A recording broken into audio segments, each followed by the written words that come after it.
সংসারের হাল ধরতে নিজের জীবন বাজি রেখে হুগলি নদীতে মাছ ধরতে গিয়েছিল প্রভাকর ধারা। হুগলি নদীতে মাছ ধরার সময় ঘটল অঘটন। বাজ এবং নৌকার মুখোমুখি সংঘর্ষে মাঝ নদীতেই উল্টে গেল নৌকা। হুগলি নদীতে পড়ে নিখোঁজ মৎস্যজীবী। স্থানীয় পুলিশ সূত্রে জানা যায়, শুক্রবার বিকেলেই হুগলি নদীতে মাছ ধরতে গিয়েছিল দক্ষিণ ২৪ পরগনার পারুলিয়া কোস্টাল থানার অন্তর্গত রায়চক এলাকার বাসিন্দা প্রভাকর এবং তার সঙ্গীরা। মাছ ধরার সময় হঠাৎই মাঝ নদীতে একটি পণ্যবাহী বার্জ এসেই নৌকাটিকে ধাক্কা মারে। মুহূর্তের মধ্যেই নদীতে স্রোতের মাঝখানে তলিয়ে যায়। ইতিমধ্যেই ঘটনায় ব্যাপক চাঞ্চল্য। নিখোঁজ মৎস্যজীবীর খোঁজে বিপর্যয় মোকাবিলা বাহিনী এবং পারুলিয়া কোস্টাল থানার পুলিশ ইতিমধ্যে উদ্ধার শুরু করেছে। তড়িঘড়ি ৩ জনকে উদ্ধার করা গেলেও প্রভাকরকে উদ্ধার করা সম্ভব হয়নি। এ বিষয়ে প্রভাকরের স্ত্রী দিশা ধারা জানান, হুগলি নদীতে ছোট নৌকো নিয়ে মাছ ধরতে গিয়েছিল স্বামী। সেই সময় একটি বার্জ ছোট নৌকাতে ধাক্কা মারে, হুগলি নদীতে তলিয়ে যায়। আমার স্বামী জীবিত রয়েছে কিনা তা জানি না। ইতিমধ্যেই উদ্বিগ্ন পরিবারের সদস্যরা। শুক্রবার বিকেল পেরিয়ে গেলেও শনিবার ভোর থেকে রায়চকের হুগলি নদীতে ভিড় জমিয়েছে ধারা পরিবারের সদস্যরা। আমি কি করে প্রথম বলবো বলুন? আমি বাড়িতে এসেছি, কি শুনলেন? এসে শুনলাম চেঁচামেচি হচ্ছে। তারপরে আমাকে একজন বললো যে প্রভাকরের ডিঙি ডুবে গেছে এরম বললো। আমি ওখানে নদীর ধারে গেলাম, গিয়ে দেখি না সব খোঁজাখুঁজি করছে। আর তারপরে সব গ্রামের লোক ছেলেরা আমরা সবাই মিলে খোঁজাখুঁজি করছে। খুঁজে ওরা এলো, এসে বললো পাওয়া যাচ্ছে না।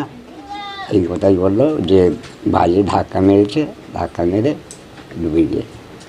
এটা কতজন ছিল ওই নৌকাতে? 2 জন ছিল। টোটালি নৌকাটা উল্টে গেছে? নৌকাটা পুরো ভেঙে গেছে। কি মাছ ধরতে গেছিল? মাছ ধরতে গেছিল। সকালে বেরিয়েছিল কখন? সকালে বেরিয়েছে বলতে আপনার ওই 10টার দিকে গেছে, গিয়ে পুরনো জাল পাট দিতে গেছে। মানে এটা কি বাজে ধাক্কা মেরেছে? বাজে ধাক্কা মেরেছে। ওরা কি তখন জাল টাল পেতেছিল? হ্যাঁ, তখন জাল পেতেছিল। আপনার কি একটা ছেলে? একটাই ছিল। কি নাম আপনার? আমার নাম পরিচন্ন ধারা। ছেলের নাম? প্রভাকর ধারা। আমি কখন গেছিল? আপনাকে কি বলে গেছিল? সকালবেলা বেরিয়েছিল, আবার বেরিয়ে আবার ঘরে এসেছিলো। ঘরে এসে তখন 7:30 বাজে। এবার জাল নিয়ে গেছে। জাল মানে ওপরে জাল মারছিল আর জাল কিছু বাকি ছিল। বলে এই জালগুলো আজকে সব জুড়বো। তা জুড়তে আমার কাছে বলে আলতা, প্রথমে বলে নেলপালিশ আছে। আমি বলি না, আলতা আছে নিয়ে যাও। বলে তাহলে আলতা চাতে ওইটাতে পকেট বাঁধবো। এরই নাই পকেট মারছিল, পকেট মারতে তা বলে আবার আসবো। আমি জালগুলো যেগুলো ঘরে আছে সেইগুলো বার করে রাখবো, আমি নিয়ে যাবো। এগুলো আজকে নৌকোয় সব জুড়বো। তাই বলি ঠিক আছে। তা আর আসিনি, বলছে মানে যে ওর সাথে জালে যায় তাকেই পাঠিয়েছিল। ও এবার আমাকে এসে বললো যে এরকম পাঠিয়েছে, জালগুলো বার করে দাও। তা আমি জালগুলো বার করে দিয়েছি, সেই যায় ওরা দুজনে গিয়েছে। প্রতিদিন কি এরকম মাছ ধরতে যায়? হ্যাঁ, প্রত্যেক দিনই যায়, প্রত্যেক দিন চলেও আসে। আজকেরও বলেছিল 12টার দিকে আমি চলে আসবো, এরকম রান্নাবান্না করে আমি এসেই খাওয়াইলি। তা ঠিক আছে, আমার রান্না হয়েই যায় তাড়াতাড়ি। তেমনি আমিও রান্না করতেছি। আমাদের পাশের বাড়িতে বড় খুশাউরি কাকিমা হয়, কাকিমাকে জেঠিমা, উনি আবার এসে আমাকে বলছে যে এরকম প্রভাকরের নৌকো ডুবে গেছে। তা আমরা তখনই গেলাম নদীতে। এবার যে ওর সাথে যাই তার সাথে রাস্তায় দেখা হয়েছে। আমি বলি তাহলে সে কই তুমি? বলে সেও তো ঝাঁপ মেরেছে আমার সাথে, কিন্তু সে আর ওঠেনি।